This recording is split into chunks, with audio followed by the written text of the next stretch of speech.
Hi there, Crank the E here. Today we will be ranting on 2022. 2022 was without a doubt the worst freaking year of my entire life. Not only barely anything interesting happened and the year bored me to death, I also left and abandoned my entire YouTube community for an entire year, went through multiple periods of depression, and even went through a financial crisis in September. My mental health was at an all-time low from then all the way to June 2023, and the future wasn't bright at all. It's not helping that the big pandemic was still going around due to the virus variants and that the Ukraine war started to take place. Let's take a look at the months. January started promising, but have gotten worse over time. February was a huge step down from January since I moved back to the States and was slowly adjusting.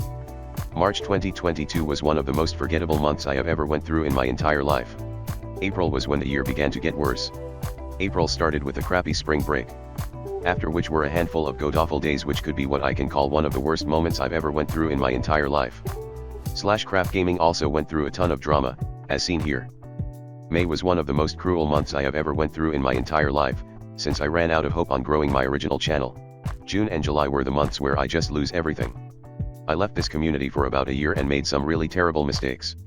August was back to school, but it was one of the most forgettable months in my entire life.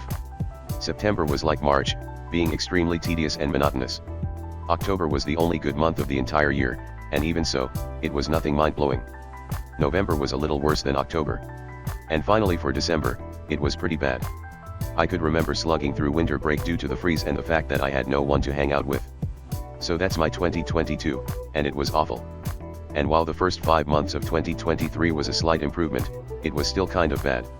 I was chasing after a girl since I had nothing better to do in my life, and I still didn't came back to this community.